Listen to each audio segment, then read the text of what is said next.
what a day. Finally, Manchester United are not on the laughing end of transfer news, with pretty much De Jong and Malacia being a done deal. It's not officially a done deal, it's not 100% done, but it basically is. Basically, De Jong's agreed to join Man United, Malacia's agreed to join Man United. They're sorting out the personal terms now. We've agreed a fee with Feyenoord, we've agreed a fee with Barcelona. Both these deals will be wrapped up within the next 24 to 48 hours. I expect to hear it go very, very soon, and maybe hours, maybe days, I think hours. And then obviously they will go for their medical and then they will have their announcement. So the plan is, what we've been told, is that the deals are basically done. United are going to get it wrapped up in the next 24 to 48 hours. They will then go to their medicals after their holiday, and they will probably be announced at the beginning of next week and join up Manchester United training at the beginning of next week. And that's Malacia and Frenkie de Jong. And now apparently United are going to turn their attention to Eriksen, Antony and Martinez, with Martinez apparently being next on their list. So let's get right into the transfer news. Let's get right into everything that's said. But as I said, it's a good day to be a United fan for a change. We've had a miserable start to the transfer window, an absolute miserable start. And yesterday, Rafinha rejects Arsenal and chooses Chelsea, and we get basically two players basically done. So, you know what? For a change, we're laughing at Arsenal and they're not laughing at us. So that is very nice. But the Merton madness begins. The deals are basically 100% done. Basically, aren't they? And the medicals will be this week. Honestly, if Malacia and De Jong are not Man United players, I will give away £500 to a viewer on this channel. So, you know, that's all I'm saying. And also, I will be live tonight, 6:30 or 7 p.m. So do make sure you subscribe with that post notification bell on. I've done a lot of short videos lately, but that's just because the news has been so quick and I've been so busy. But there will be a live stream 6:30, 7 p.m. tonight. So do subscribe with that post notification bell on, because I want to hear your thoughts and interact with you guys on these moves, and also give you some more updates on what is going on. But it's come out from Samuel Luckhurst today, this morning, that Manchester United have agreed deals to sign Frenkie de Jong from Barcelona and left-back TYRELL Malacia from Feyenoord. Bush, bush, bosh. It's agreed. Oh, we're signing a player. And, we're not just signing one player. We're signing two players. Fuck me. Fuck me. This is not Man United. Malacia took us 24 hours to do. We normally take 8 weeks to do deals. Madness. Well, technically, we've been interested in Malacia since May 1st, but we literally 24 hours ago, we literally approached Feyenoord, and now Now, look, we don't know loads about Malacia, but he's 22 years old, he's a left-back, he's quick, he's rapid, he's good defensively, and that means you can get rid of Telles, and Williams can go out on loan or something, because they are Telles. I'm sorry, Telles is crap. If you think Telles is better than Luke Shaw, you just have an anti-British player thing, I'll tell you that now. But Samuel Luckhurst also said that it's understood Frenkie de Jong's base fee will be paid in instalments.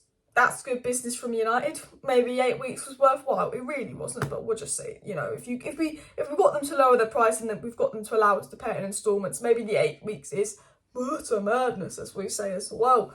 And obviously, Samuel Luckhurst said both Frenkie de Jong and Tyrell Malacia deals are subject to the players completing medicals. So Samuel Luckhurst basically said now the players got to go complete medicals. If they fail the medical, then shit, well, then it won't happen. I have to give away £500, but I think they won't. It was also said by Samuel Luckhurst that now Manchester United will move on to other targets: Christian Eriksen, Antony and Lisandro Martinez. And I've always said this, I love Antony, he's a fantastic player. If you can get it for under 50 million, brilliant. I think he's a brilliant player. But I saw United Analytics put this on Twitter. You know, at the end of the day, Rashford, Sancho can play right wing, Donny and Bruno could fill in there, Ahmed Pelletri can play right wing, Garnacho can play there, Sholatiri can play there, Mejbri can play there, Alan can play there. Not all the players I've named are good enough to play there, but you know the gist. At right wing, whereas centre-back, it's basically Lindelof, Varane and Maguire we're going to be rotating around because we want to get rid of Bailly. And I think centre-back is so pivotal to how Erik ten Hag plays. As much as I like Antony and think he's almost a better signing than Martinez, with the way Erik ten Hag lines up in his 4-2-3-1, but it kind of turns into a 3 at the back when they attack, he needs, you know, his centre-backs are so important. And I think it's so important to have a centre-back that knows Erik ten Hag's style of play and could do what he wants them to do and play a high line. And I just think Martinez would be more of a crucial signing, which sounds crazy because, you know, Maguire and Varane and Lindelof, you could say, look, we've got 3 okay centre-backs. We haven't got an out-and-out right winger. But it's just like the way Erik ten Hag kind of plays out from the back. I mean, I actually think the goalie, De Gea, is going to be a big question mark next season. I think De Gea's been fantastic this season. But, you know, I don't know if you've seen him in training doing passing drills. he's got to improve his distribution as well because of how Erik ten Hag plays sort of from the back. But Samuel Lutkehurst also, so not Samuel Lutkehurst, sorry, but ADNL, top Dutch source, said that Erik ten Hag made an internal effort to sign Malacia, and ten Hag enjoyed how Malacia stuck to Antony during recent encounters between Ajax and Feyenoord. I watched him in the Conference League final, he was brilliant. And I didn't even watch the full 90 minutes, I just watched him, I thought, that guy's good. Oh, that's the one we've been linked to. I thought, wow. But, you know what, Erik ten Hag made an internal effort to sign Malacia. Look, we've been interested in him for a while. Erik ten Hag had one training session with Tellers and Williams and Shaw. One. Erik ten Hag had one training session with Tellers, Williams and Shaw. And that same night, he's hijacking a left-back deal at the last minute. Malacia was 24 hours away from joining Lyon. And ten Hag's only had one training session with our 3 left-backs. And he's gone, no, not dealing with this, no. And he's gone and hijacked the deal. Now, actually, Luke Shaw is in ten Hag's plans. And I was joking a little bit there. But it is quite funny how he's had one training session. He's like, no, Tellers, no.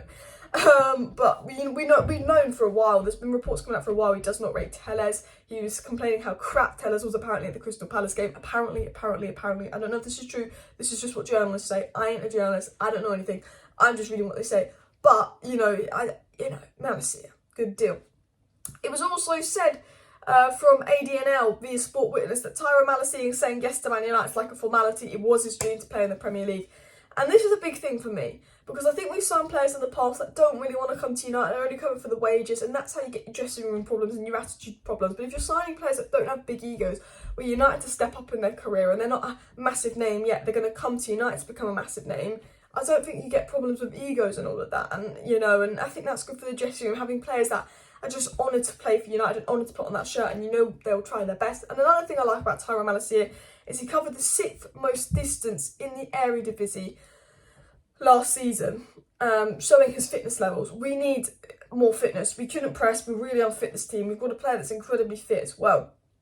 Tyrell Malacia is on holiday reporting ADNL, but he will join quickly. And that Feyenoord want this deal wrapped up by June 30th, which is obviously tomorrow. And they also said that Manchester United still recognise Luke Shaw as their first choice left back ahead of the arrival of Malacia.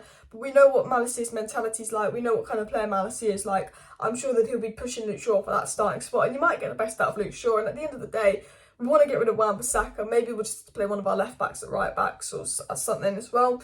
And Samuel Lutkehurst said that Manchester United are already planning on offloading Wan-Bissaka, Brandon Williams, and the arrival of Malacia means Tellers is vulnerable. Just get rid of Tellers. And then it was also come out by Paul Hurst Clark, that Manchester United look set to complete the signing of Tyrell Malacia and will turn their attention to Martinez. So, Malacia is done, De Jong is basically done. It's going to be wrapped up in the next 24 to 48 hours. Their medicals, they will join up next week unless something catastrophic happens. And it seems that we will be turning our attention to Alessandro Martinez and possibly Antony of Ajax. And also the Christian Eriksen is set to make his decision in the next week. So, maybe even Eriksen. Would Malacia, Martinez, Antony, De Jong and Eriksen be a good transfer window? I think it will be a decent transfer window, but I still think Sangare, Lamar, just get a cheap midfielder into partner of De Jong.